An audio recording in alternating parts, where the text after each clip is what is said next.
Hello, and welcome again to my show, Searching for Integrity. My name really is John Smith, and I'm searching for people with integrity. Why? Because our country suffers from IDD, integrity deficit disorder. Today, our guest is Deborah Dash Moore, who's the editor-in-chief of the Posen Library of Jewish Culture and Civilization. And are you there, I Deborah? am. Great. It's a pleasure to have you. And quite honestly, I'm not sure where to start. This is overwhelming. I started looking at the website, and it's overwhelming. It's so much information on there. Of course, now we're passing another anniversary or commemorative of the Holocaust. That spurred, I think, timing with this. Let me ask you this. Do you have a way to count people that comes in to your website to want to look at it, that type of thing? We do. Yes.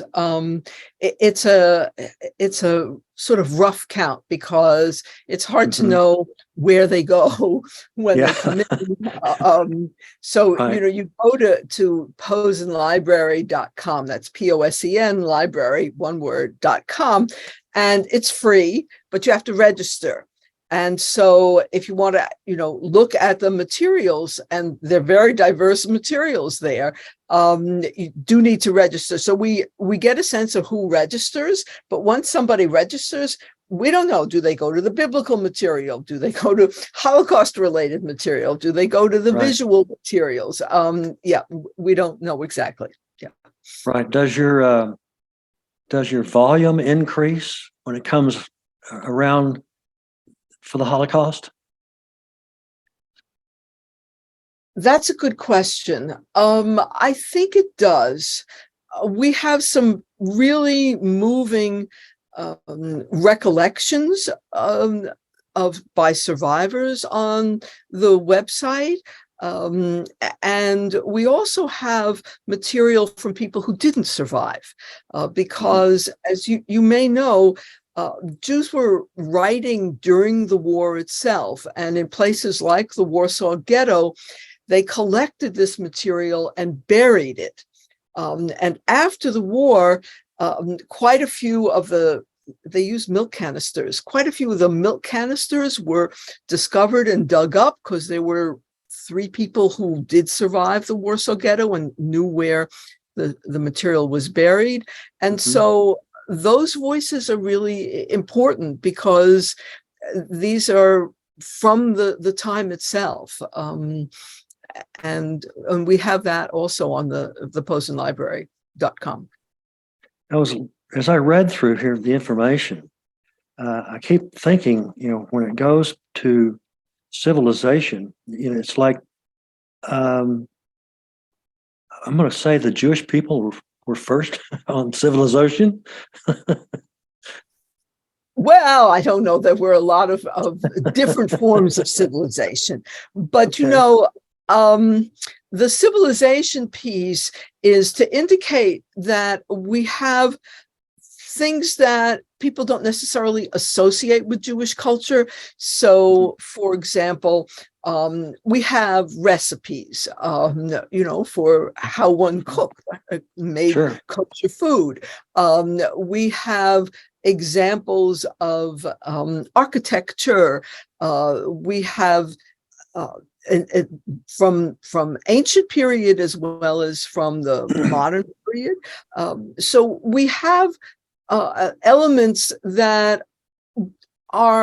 they're sometimes called like material culture, but usually it's civilization term is meant to suggest a robust and diverse forms of expression. So all the different ways in which one comes to live. I mean, we have some examples even of clothing, for example. As well. I noticed that. Also poems, which means poets. Yes, that's right. Is there a large volume of the poets?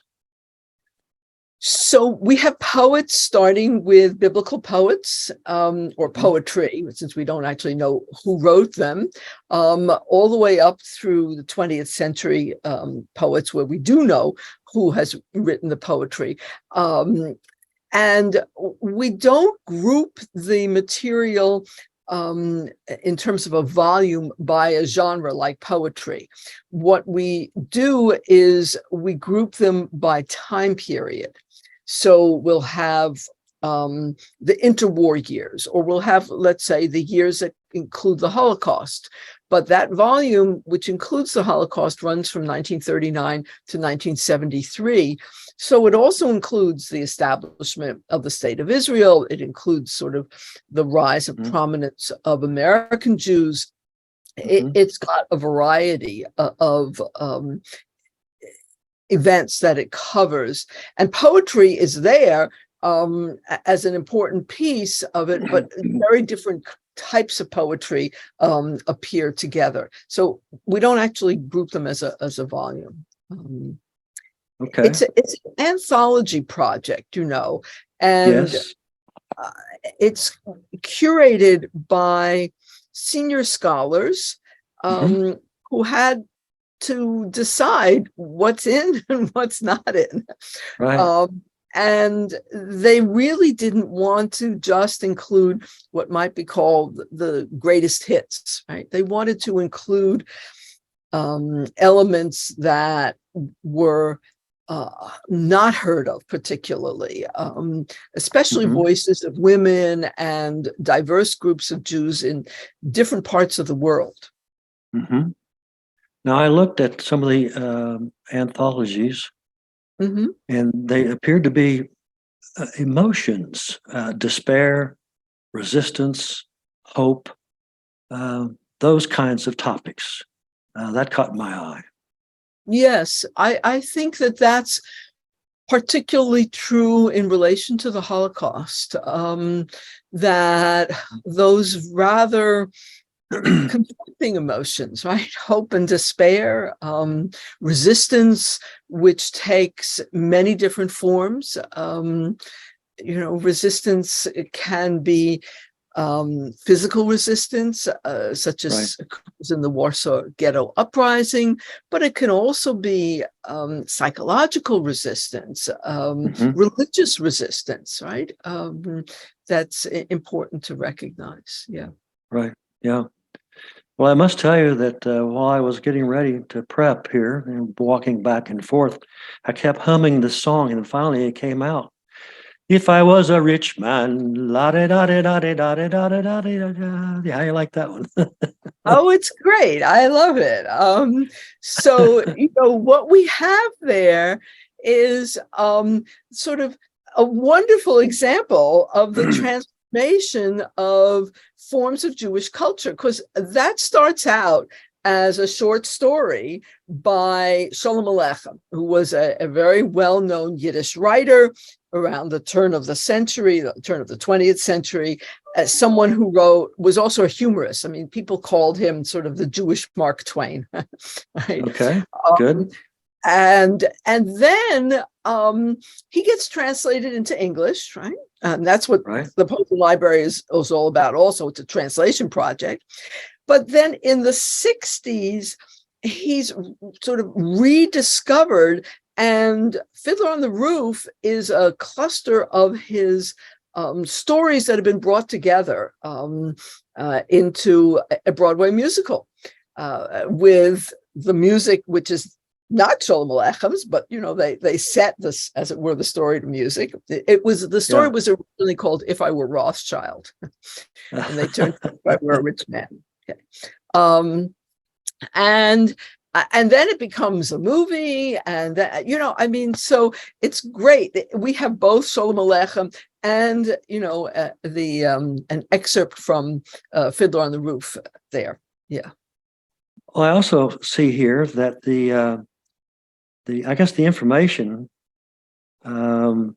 says more than originally written in more than a dozen languages. Yes. Who keeps up with those? Are you the one that keeps up with those? Well, I mean, I like to say it goes from Amharic to Yiddish. Yeah. Amharic is the language of South Africa. And Yiddish is the language of Jews in Eastern Europe. And, Mhm. there are still Jews who speak and write in Yiddish. But everything in between, I mean, all the European languages, North African languages, and then there are what are Jewish languages. So you'll have Judeo-Persian, for example, or Judeo-Arabic, Wow. Jewish versions of another language. Yeah, That's a it's a lot. great. Oh yeah, it's a lot. Yeah, yeah. Well, it says the collections will grow to more than 6,500 selections. Mm-hmm. That's amazing. Absolutely amazing. Now, are the walking crowd usually coming to the museum and coming in and looking around there? Can they do that? No, they can't do that because this is a library that doesn't have a physical space. It's got only the digital space. So I you see. can metaphorically walk into the space and look Okay. around, but you can't physically walk into the library. The Uh-huh. other thing that the library has is it has volumes. Here, I'll show you one, for example. Okay. Here's okay. And this Uh-huh. is volume 9, and this is what covers the Holocaust and the years after the Holocaust. And you'll see it's got on the cover a photograph of David Ben-Gurion, who was the founder, one of the founders of the State of Hmm. Israel, standing on his head. He did yoga Yeah. things, and they felt that the picture sort of reflected how the world was turned upside down in those years. Right? Sure. Yeah. So Is um is there a break and a growth and what World War II did? Was there really something in terms of history? oh yes. So World War II is the war in which the Holocaust occurs, right? Germany invades Poland, and that begins the ghettoization of Jews. They're herded into cities such as Warsaw, Lodz, various different cities, and then when Germany attacks the Soviet Union, there had been, of course, an agreement between Stalin and Hitler that did not lead to any attack in the beginning in 1939. But in 1941, Germany attacks the Soviet Union, and that really begins what's called the shooting war, where Jews Hmm. are taken and in what is now Ukraine, so they're taken out, and many of them are just massacred, in these big ravines like at Babi Yar in Kiev.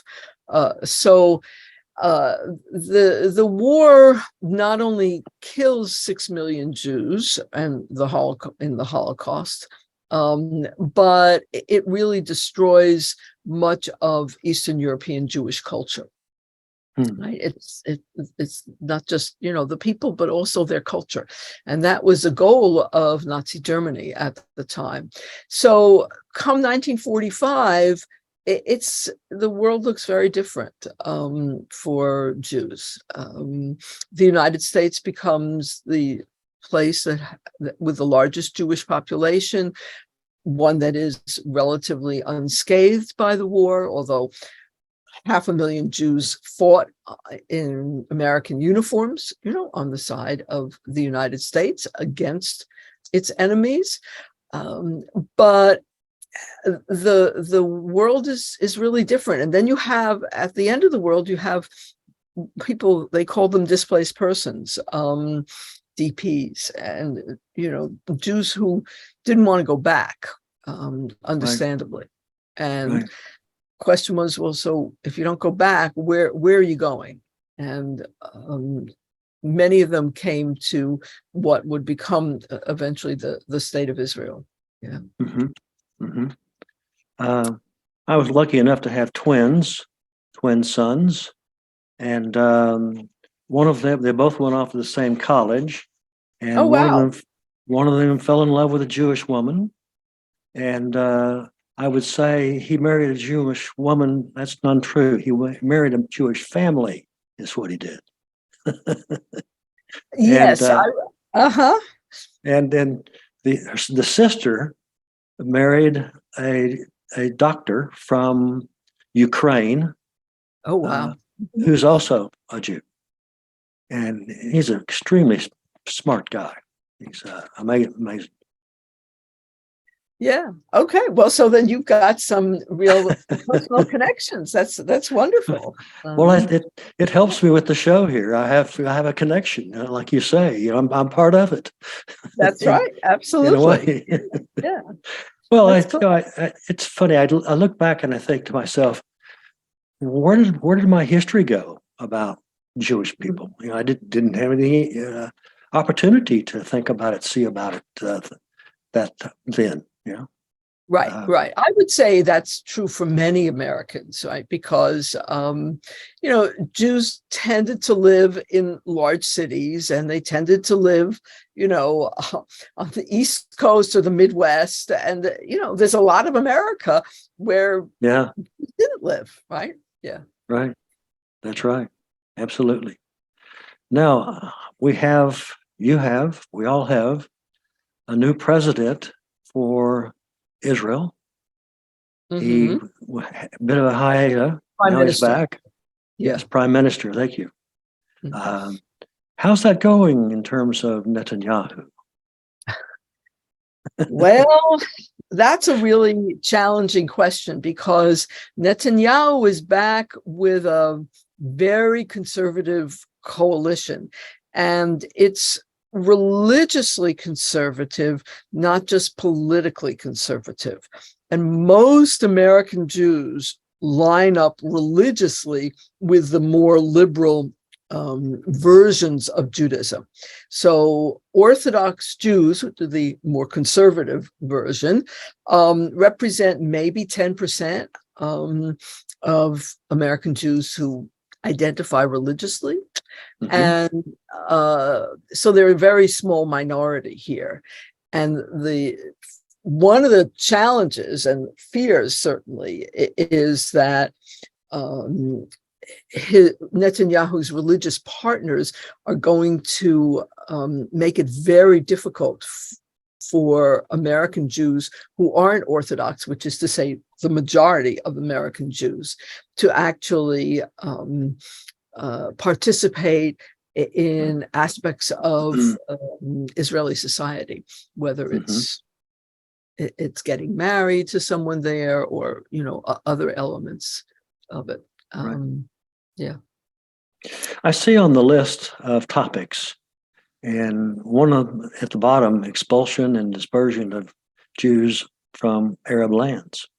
Mm-hmm. Um, and I had, not living there, I only know at this point that the Palestinians don't want the Jews there, of course. Right. I'm not Right. sure I'm not, if it spreads all through the Middle East. Is that, Well, okay, so the issues of expulsion extend really from 48, 49, when Arab states, there was a coalition, invaded Israel and attempted to defeat the nascent Jewish state. They mhm, were fortunately unsuccessful, and there was a compromise worked out. And so, for many years, Egypt, for example, ruled the Gaza Strip, and Jordan ruled the West Bank, and Syria ruled the Golan Heights. But those victories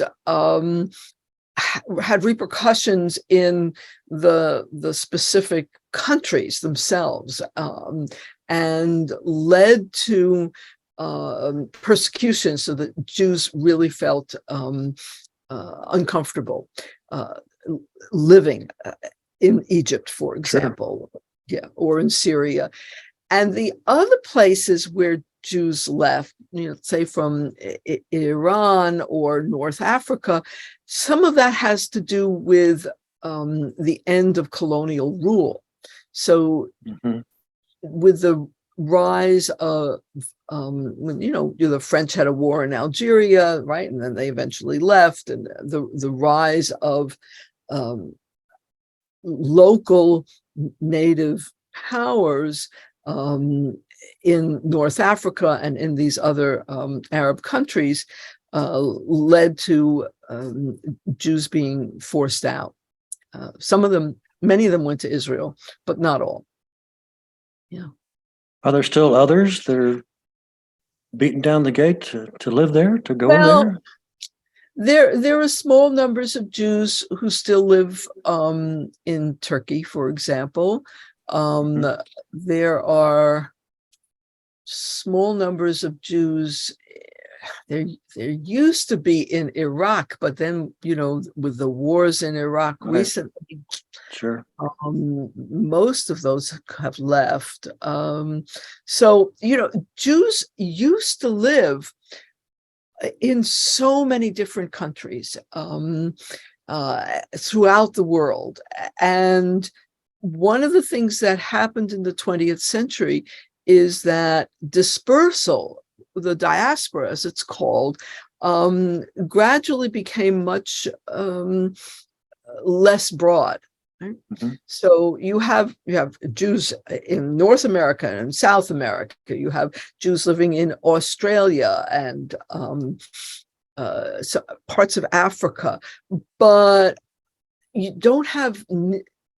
Jews used to live in China. They used to there were Jewish communities in India. Most of those have disappeared for various reasons. For various reasons, yeah. Interesting.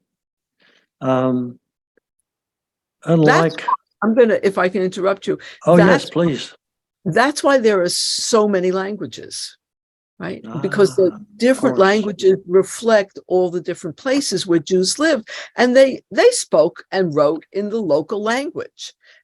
And so this is a major translation project, because we want to include material from Jews who lived in India, for example, right? They were a really interesting community, and something that we want people who know English to be able to discover and learn about.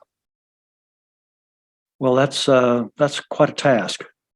Oh yes, yes. And I can see what you have your arms around there is quite a task as well.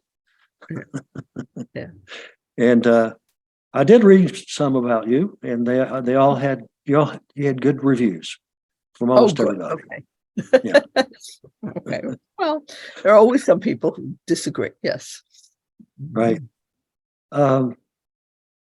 Where do you, for my listeners, tell them now where they can find the information on the website and so forth, the things that are available through, I guess, the library. Sure. So the main place your listeners could go is to posenlibrary.com, POSEN library, one word, .com. And if they go there, it's free. They just need to register, and they will get a sense of everything from biblical materials, wonderful biblical materials, along with materials starting really from the modern period, so around 1750. There's a whole bunch of other materials. We're still missing half of the volumes, but we're working hard to complete the other half and make it available. And they'll find their visual material, paintings, drawings, sculpture, photography, as well as various forms of writing, memoir writing, poetry, fiction, political and religious writing, really, really diverse. Fantastic. What a job you do there. It's quite amazing. How long have you been there? I worked on the last volume, volume 10, which dealt with the modern period. Mm-hmm. And so from 1973 to 2005. And then I became editor-in-chief back in 2016. So how many years is that? Going on 7 years, Yeah. right? Yeah. That's good. Good for you. I know. I can tell you like what you're doing. It's I do. I always do. special. I think that the diversity of Jewish culture and civilization that is in the Posen Library is really inspiring. And you find all these unexpected things that are wonderful. Yeah. Well, I want to thank you again for listening to me and for listeners to my show, my listeners. And I'm really glad you were able to come on and spend some time with us. Let's see now. Where am I? Oh, here I am. It's the adios. It's so long and happy trails to all.